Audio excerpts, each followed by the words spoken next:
अस्सलाम वालेकुम, मिलत टाइम्स में आपका स्वागत है। मैं हूं असरार अहमद।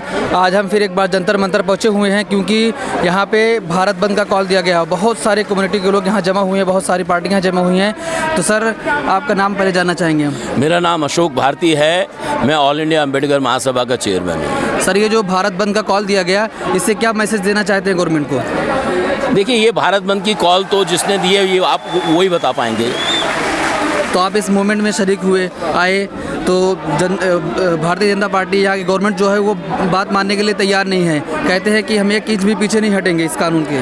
देखिए, हमको ये बताना है सरकार को कि जब जनता सड़कों पर आती है तो बड़े बड़े सूरमाओं को पीछे हटना पड़ता है। ये सरकार तो किस खेत की मूली है। लेकिन वो गृह मंत्री हमारे कह रहे हैं कि हम डंके की चोट से ऐलान करना चाहते हैं, जितना भी प्रदर्शन कर लो ये कानून हटने वाला नहीं है। नहीं, गृह मंत्री जी डंके पे चोट करते रहे। लोग अपने लोगों की जो चोट है वो डंके जैसी नहीं होती। गरीब की हाय के सामने तो लोहा भस्म हो जाता है, डंके की चोट क्या चीज़ है। और हमारे गृह मंत्री ये भी कह रहे हैं कि दिल्ली वासियों, ईवीएम पर ऐसा बटन दबाना कि शाहीन बाग वालों को करंट लगे।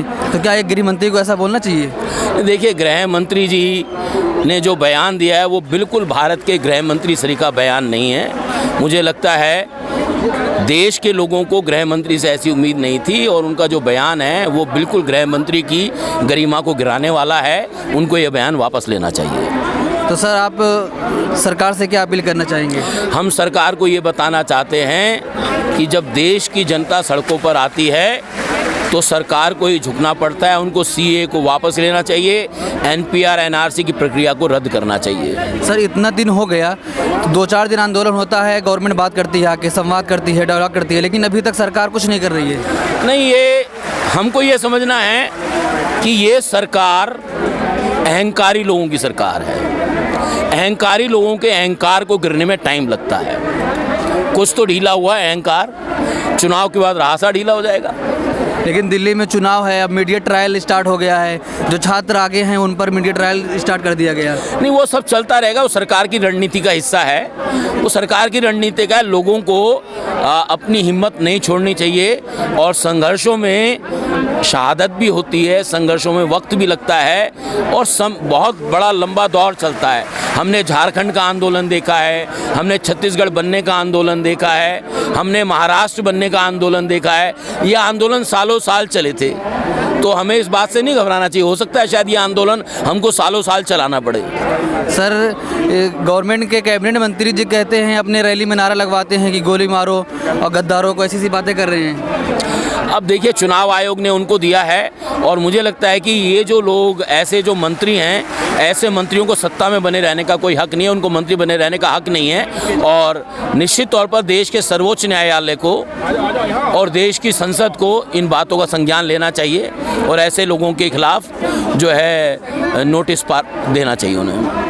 मैं अपने दर्शकों को बता देना चाहता हूं कि जंतर मंतर पर ये प्रोटेस्ट चल रहा है और भारत बंद का कॉल दिया गया था। सभी यूनिवर्सिटी के स्टूडेंट यहाँ मौजूद हैं और सभी कम्युनिटी के लोग यहाँ पहुँचे हुए हैं, चाहे वो हिंदू हों, चाहे मुस्लिम हो, चाहे सिख हों। और ये लोग अपील कर रहे हैं कि सरकार से कि कार्य कानून को वापस लो, और जनता से भी अपील कर रहे हैं कि आप कानून को पढ़िए, आप प्रोटेस्ट को पीसफुल प्रोटेस्ट बनाइए, इसको हिंसक ना बनाइए। सनोबर अली कुरैशी। सर, ये हमारे गृह मंत्री कह रहे हैं कि ये जो प्रोटेस्ट कर रहे हैं ये अनपढ़ लोग हैं, इन्हें कानून समझ में नहीं आ रहा। आप तो एक लॉयर हैं।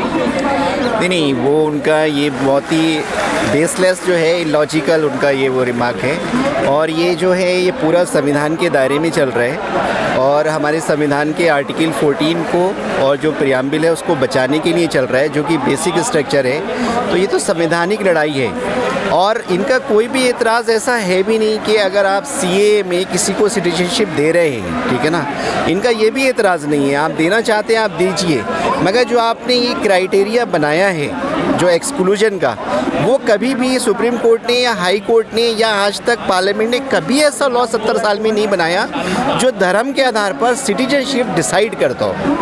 इन्होंने धर्म का जो क्राइटेरिया बनाया वो बहुत ही इलीगल है। और जब एक बार शुरुआत हो जाती है, अगर ये शुरुआत हो गई और ये एक्ट बन गया और एनफोर्स शुरू हो गया, ठीक है ना, तो फिर और भी सुप्रीम कोर्ट में जजमेंट्स हैं या और भी पार्लियामेंट के कानून हैं वो तो इससे मुतासिर होंगे, इससे इन्फ्लुएंस होंगे। तो ये तो पूरा बेसिक स्ट्रक्चर की जो हमारी स्कीम है सेकुलरिज्म की, वही डिस्टर्ब कर देगा। लेकिन सर, उन्हीं के मंत्री कह रहे हैं कि जो प्रोटेस्ट कर रहे हैं कि देश के गद्दार लोग हैं। देखिए, गद्दार जो है परवेश वर्मा जी हैं। परवेश वर्मा जी गद्दार हैं। गद्दार तो अनुराग ठाकुर हैं। गद्दार तो क्या कहते हैं, मोहसिन रिजवी हैं। गद्दार तो ये लोग हैं। जो इनकी भाषा आप देखिए, ये आप कह रहे हो कि ये लोग जो है हम 1 घंटे में सारी मस्जिदें अपने एरिया से ख़त्म कर देंगे जो गवर्नमेंट लैंड पे। ये क्या है? ये डायरेक्ट 295A आईपीसी का वायलेशन से, डायरेक्ट 153A आईपीसी का वायलेशन से, डायरेक्ट ये सेडिशन से 124A के अंदर आईपीसी में ये वो डायरेक्ट वायलेशन है, जिसके लिए लाइफ इम्प्रिजनमेंट है। इन पे तो डायरेक्टली FIR होनी चाहिए। ये सब गद्दार हैं।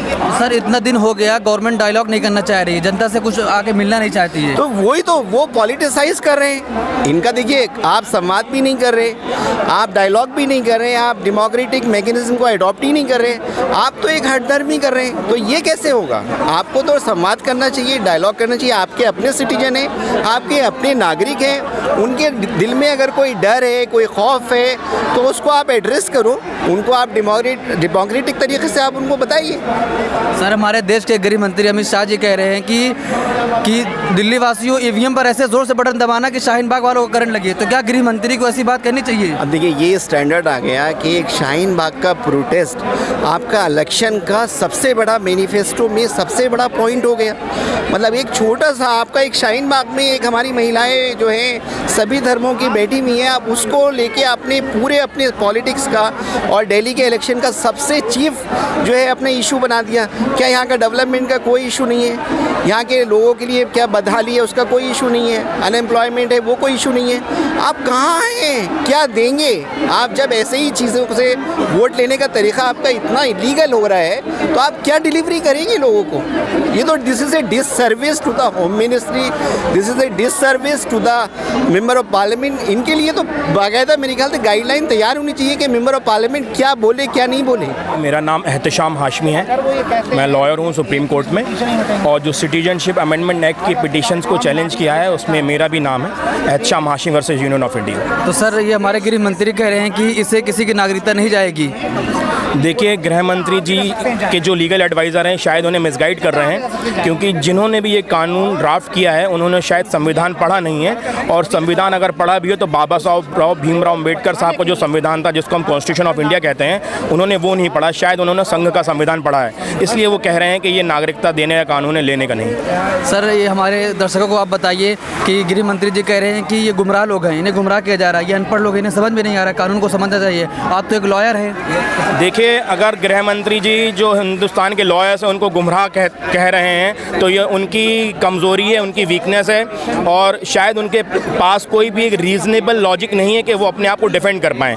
और मैं गृह मंत्री जी से आपके चैनल के माध्यम से कहना चाहता हूँ कि संविधान उन्होंने किस किताब से पढ़ा है, एक बार आपको बताएं, हम भी उनसे संविधान समझेंगे कि उन्होंने किस किताब से पढ़ा है। उनको हम 1 हफ्ते का टाइम देते हैं कि वो हमें 1 हफ्ते बाद भी अगर बता देंगे कि संविधान उन्होंने किस किताब से पढ़ा है तो हम अपना प्रोटेस्ट वापस लेंगे। सर वो दावा किए थे कि हमसे कोई भी इस पे बहस करना चाहता है, आगे बहस करें। देखिए, दावे खोखले हैं, दावे विकास करने का भी हुआ था पर विकास आज तक नहीं हुआ। 15 लाख आपके अकाउंट में भी नहीं आए, मेरे अकाउंट में तो आई नहीं, शायद किसी के अकाउंट में आए। आप पूछिए कि उन्होंने 15 लाख का जो वादा किया था, अच्छे दिन का वादा किया था, वो कहाँ चला गया।